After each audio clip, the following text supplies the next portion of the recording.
Dentro de las costumbres funerarias del antiguo Egipto, los egipcios seguían una elaborada serie de rituales de enterramiento, que consideraban necesarios para asegurarse la inmortalidad tras la muerte.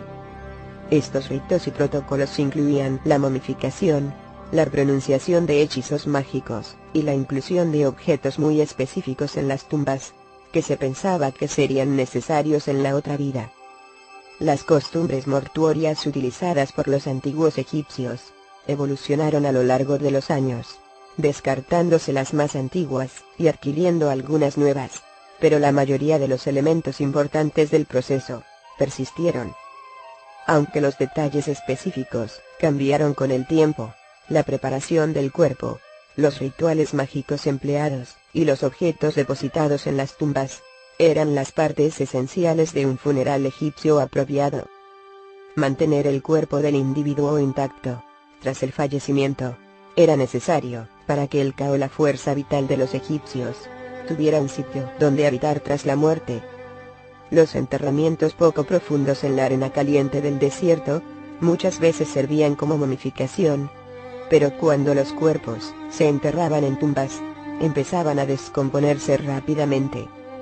Los antiguos egipcios usaban la momificación para impedirlo. La momificación comenzó a usarse durante el Antiguo Imperio, pero no evolucionó por completo hasta el Nuevo Imperio. Continuó practicándose hasta la desaparición de la religión egipcia. Los servicios funerarios eran accesibles para cualquiera que pudiera pagarlos, aunque solo los miembros de la sociedad más adinerados podían permitirse servicios más elaborados. La momificación solo estuvo disponible para los ricos, cuando los métodos se simplificaron y se hicieron más rápidos y menos costosos. El tiempo medio empleado para momificar a un rey o reina era de unos 70 días. Aunque no hay registros que documenten el proceso exacto que los egipcios usaban para momificar humanos, hay documentos que describen la momificación del sagrado toro de Apis, que junto a las descripciones de Heródoto y la examinación de las momias encontradas, permite a los estudiosos deducir el proceso de momificación más probable. El proceso básico comenzaba colocando el cuerpo sobre una tabla plana y practicando un corte en el abdomen. En las momificaciones más elaboradas, el corte lo hacía un sacerdote llevando una máscara de Anubis, la deidad asociada con la momificación. Después, el cuerpo se lavaba por dentro y por fuera con vino de palma. Los pulmones, el hígado, los intestinos y el estómago se extraían, se momificaban aparte, y se introducían en vasos canopos. El corazón se dejaba intacto, ya que los egipcios creían que en él residía la esencia de la persona. Dado que los antiguos egipcios no conocían la función cognitiva del cerebro, lo extraían rompiendo la delgada capa de hueso que separa la cavidad nasal y la craneal. Para conseguirlo, introducían una vara en forma de garfio por la nariz, agitando el cerebro hasta que se volvía líquido, y se vertía a través de la nariz. Después limpiaban la cavidad craneal con lino, y la cubrían con resina caliente para sellarla. La cavidad corporal y las partes separadas se lavaban nuevamente con vino de palma. El cuerpo se sumergía en natrón durante unos 40 días, con paquetes de natrón dentro del pecho. Este material deshidrataba el cuerpo, lo cual, junto a la alta concentración de sales, prevenía la aparición de bacterias y la descomposición del cuerpo. Después, la momia se envolvía en una serie de tiras de lino, pegadas al cuerpo con brea o resina. Entre los pliegues se introducían amuletos mágicos, para proteger el cuerpo de espíritus malignos, y ayudar al alma en su viaje a la otra vida. Todo este proceso se completaba en 70 días, tras lo cual la momia se entregaba a la familia del difunto para su entierro. Tras preparar la momia, era necesario que un sacerdote la reanimara simbólicamente. El ritual de la apertura de la boca era dirigido por un sacerdote, quien pronunciaba un hechizo y tocaba la momia o al sarcófago con una suela de cobre o piedra.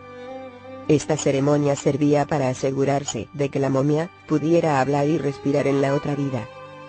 Del mismo modo, el sacerdote podía recitar hechizos para reanimar los brazos, las piernas, y otras partes del cuerpo del difunto. Además del ritual de la apertura de la boca, a muchas momias se las enterraba junto a algún tipo de literatura funeraria, para que la llevaran a la otra vida. La mayoría de esta literatura consistía en una lista de hechizos e instrucciones para navegar hacia la otra vida. Durante el Antiguo Imperio, solo el faraón tenía acceso a este material, al que los expertos se refieren como los textos de las pirámides. Textos que ayudaban al faraón en la otra vida. El faraón Unis fue el primero en usar esta colección de hechizos, ya que aparecen grabados en las paredes de su pirámide y en las de algunos de sus sucesores. También se han encontrado algunos de los hechizos de los textos de las pirámides en cámaras funerarias de oficiales de alto rango, y en muchos ataúdes que datan del primer periodo intermedio y el Imperio Medio. En esta época los textos evolucionaron hacia lo que los estudiosos llaman los textos de los sarcófagos. En este periodo, los nobles y algunos egipcios, sin parentesco con la realeza, empezaron a tener acceso a la literatura funeraria, que más tarde evolucionaría hasta dar lugar al conocido Libro de los Muertos. En tiempos del Nuevo Imperio, cualquier egipcio que pudiera permitirse un Libro de los Muertos disponía de los hechizos e instrucciones necesarios para llegar a la otra vida sano y salvo. Desde los tiempos más remotos de la historia egipcia, cada individuo se ha enterrado con al menos un pequeño ajuar funerario, un conjunto de objetos que pensaban que les serían necesarios tras la muerte. Este ajuar consistía, como mínimo, en una serie de objetos cotidianos, además de comida. Los egipcios más adinerados se enterraban con joyería, muebles y otros artículos de lujo. El ajuar también incluía un amuleto con forma de almohada, diseñado para proteger la cabeza de la momia. A medida que las tradiciones funerarias se desarrollaban en el Antiguo Imperio, los ciudadanos más acaudalados eran enterrados en ataúdes de madera, acompañados por una mayor variedad de artículos de lujo. Al comienzo del primer periodo intermedio, las figuras de madera se convirtieron en objetos funerarios muy populares. Estas figuras normalmente representaban actividades cotidianas que el fallecido esperaba continuar haciendo en la otra vida. Además, el ataúd de forma rectangular se convirtió en el más usado.